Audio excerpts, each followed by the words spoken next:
What's it like? Like, what does it actually feel like? Well, it's not always the same. You know, I have good days, bad days, and on my good days, I can, almost pass for a normal person. But on my bad days, I feel like I can't find myself. I've always been so defined by my intellect, my language, my articulation, and now sometimes I can see the words hanging in front of me and I can't reach them and I don't know who I am and I don't know what I'm going to lose next. Sounds horrible. Thanks for asking. And that's a clip from Still Alice, and I'm delighted to say... Now, we should say that whenever a Julianne Moore movie makes it onto the show... Yes.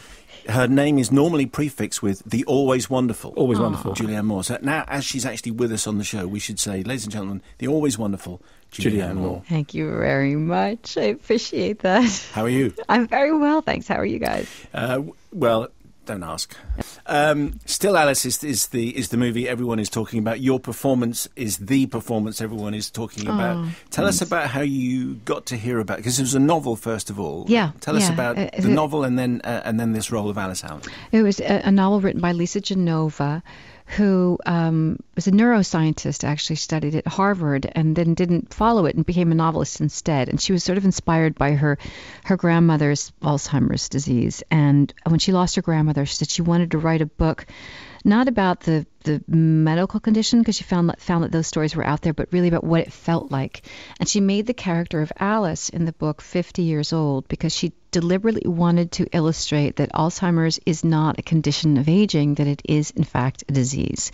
So whether you get it at 50 or 65 or 70 or 80, it's a disease, and it's a disease right now with no treatment and no cure. So she also wanted to bring awareness to that fact. So I received the script, and I thought it was absolutely beautiful. And I also never seen it portrayed so subjectively, completely from this woman's point of view. So it was truly unusual, and I said yes right away.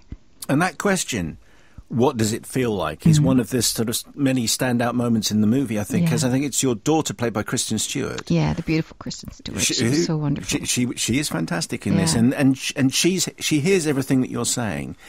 But no, what does it feel like? Yeah. Yeah. And you're right, I don't think anyone has actually tried to explain that before. And it's interesting too, because a lot of the language that I answer her with in the film was taken from women that I met with in a support group, because I asked each of them, I said, hey, I'm making this movie about Alzheimer's disease, and I want you to talk to me about your experience, about how it feels and what you would like me to represent. And one of the ideas that I thought was really interesting that one woman told me is that she feels like who she is, she's not even able to describe who she is to anyone anymore. So when she meets a new person, they have no idea who she is on the inside, because she doesn't have the language to explain it. And she feels like her intellect has somehow, escaped her. Really, really interesting, very complicated things. But I think a lot of people in the Alzheimer's community feel that way. They feel not seen, not represented and ignored and isolated. And that's a terrible thing for people to feel. And there's a startling moment quite early on, really. And we should say that you have a particular type of Alzheimer's, which is there's a very rapid decline. Mm-hmm. And it's familial, it's genetic, and it's familial. So it is quite unusual, the kind that she has. It's a very small population that has that type. But the progression is not dissimilar from the other progression, and the symptoms are very much the same. And you say to your husband, John, played by Alec Baldwin, who is fantastic. So great, I'd rather have cancer. Mm-hmm, mm-hmm. And it's a shocking line, but we can understand your point. Because she says, I wouldn't feel ashamed. I feel like she feels like she had cancer, she could tell people and people could help her and there would be a treatment and she wouldn't feel so, isolated. And right now, Alzheimer's is where cancer was 40 years ago. People didn't talk about cancer either.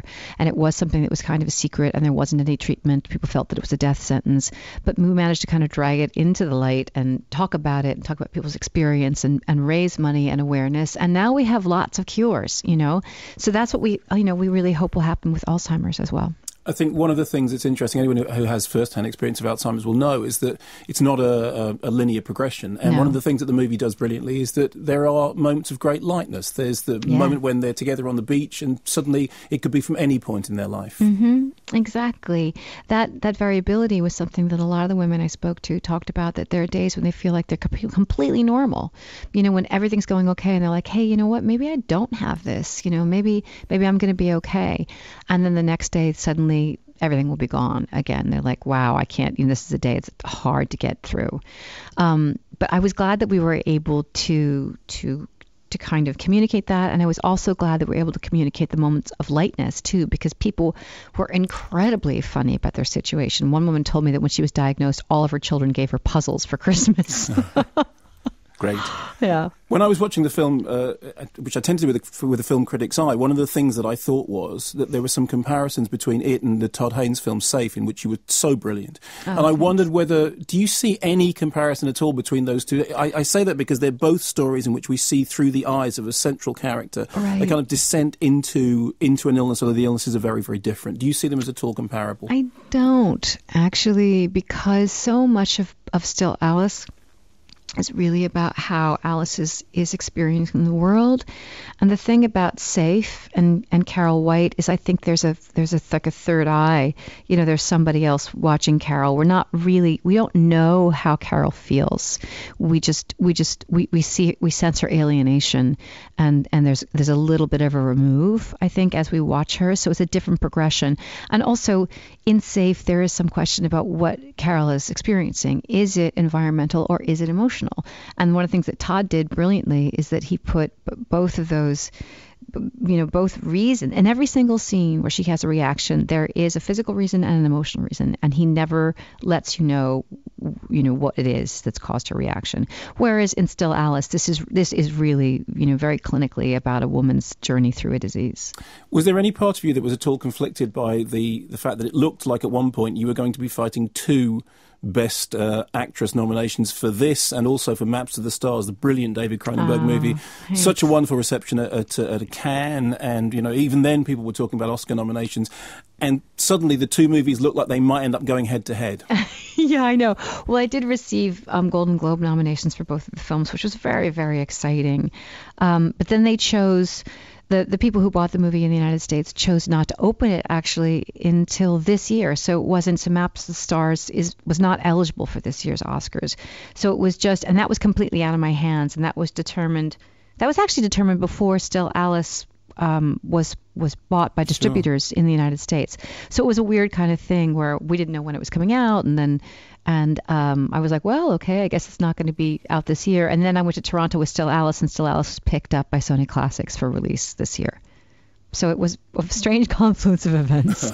Now, I don't know, Julianne, how much you can say. I don't want to sort of go too far into the movie, but I wonder if you could say as much as you feel as you can about the role technology has in. So you're the professor of linguistics. You're given the diagnosis early on in the movie, obviously, and your laptop and your phone are kind of important to you and in the telling of the story. I don't know what you feel you can say, but over to you. Well, I actually can say quite a bit. Okay. And this is something that's interesting about the movie too. Our directors, Wash Westmoreland and Richard Glatzer, are professional partners and are life partners as well. They've been together for 20 years. And Richard, I don't know if you guys know this, but Richard has ALS. And when we first started working on the film, he still had some speech, but then by the time we worked on the movie, he'd really lost function from the waist up. So he no longer had any speech at all and was communicating basically on an iPad. So he and Wash, were there every day, but Richard would type out directions with, one of his hands on this iPad.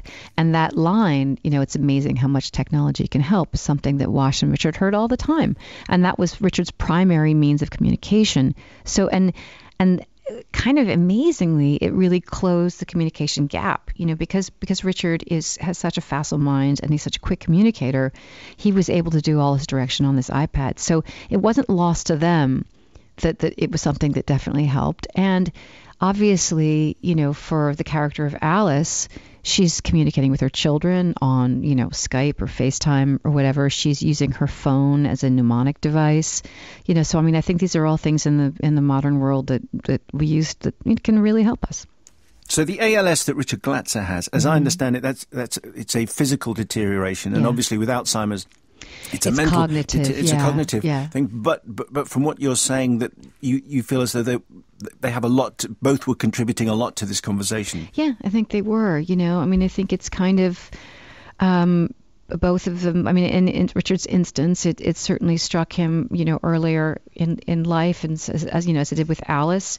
And I think it's definitely a surprising diagnosis, and it's something Richard has been incredibly inspiring because, when he was diagnosed, Wash said, well, what do you want to do? Do you want to travel around the world? How do you want to spend your time? And Richard said, I want to make movies, because that's valuable to him, because that's who he is, and that's how he communicates, and that's what he wants to do. So he is spending his life doing what he wants to do, and that was, for us who were making this movie, what was happening in front of us was what we were trying to depict in this film, so it did feel valuable and important and really celebratory about life. And we've sung the praises of Kristen Stewart and Alec Baldwin quite rightly, but I think it's an acting masterclass from you, because some of the film's best scenes are just you. Hey, thanks, man. And your close-ups and the scenes that your face is extraordinary. It's almost as though you become hollowed out. Oh, well, I would like to give props actually to our DP, to our cinematographer Denis Lenoir, who is so extraordinary and did so much with available light and with the very limited light kit that we could afford. And he's an incredibly sensitive DP, and also he operates as well. So it was like I had a partner. When the camera was very close to me, I kind of Denis and I would work very closely together on how it would look, what he allowed me to communicate. And I think Wash and Rich were also really, really generous in letting the camera kind of play in a sense. I mean, that when I finally saw the cut of the film and I realized in the neurologist's office that they never cut away from me, I was shocked. That's never happened to me as an actor. I was like, holy cow! It was an incredible gift. When you look back over your extraordinary filmography, are there films that stand out for you as the ones that you're particularly proud of? Are there ones that are favourites for you? Golly, I mean, I've been so lucky. I mean, it would be hard. Well, number one, I don't always remember everything. I look back and I'm like, what? But I've been so lucky to work with so many great filmmakers. Todd Haynes, starting with Robert Altman. Robert Altman was great. Louis Malle. Yeah, Todd, Paul, the Coen brothers, Neil Jordan, David Cronenberg. Lisa Cholodenko. I mean, yeah, I've been really, really fortunate. Is there anything in your back catalogue that you wish you hadn't done? Oh, sure. But, there's a reason that is, you don't know. We don't have, I always say that actors, we don't have as much control as people think. The only control you have is whether you say yes or no. And there might be times when you say yes to somebody and you've made a great, you've done a great thing and you think like, wow, how lucky that I said yes. And there are other times you said yes and you're like, maybe, but you only learn by doing. And films don't hurt anybody, in a sense. It is a movie, so it's like you can always try. And if you fail, you fail. Mm-hmm. And do we see you next I know everything is sort of out of sequence, but is it Hunger Games again? Will we see you as the president of the underground? Yeah, the Hunger Games, Part 4, actually Mockingjay Part 2 or the fourth volume of that. And I also made a film in the last fall in the United States called Freeheld. It's based on a true story about the women who changed the domestic partnership laws in New Jersey. So that might be coming out next year. Yeah. Well, it's been a pleasure to have the always wonderful Julianne Moore on the programme. Thank you. Thanks very much. Thank you. Bye. Bye-bye.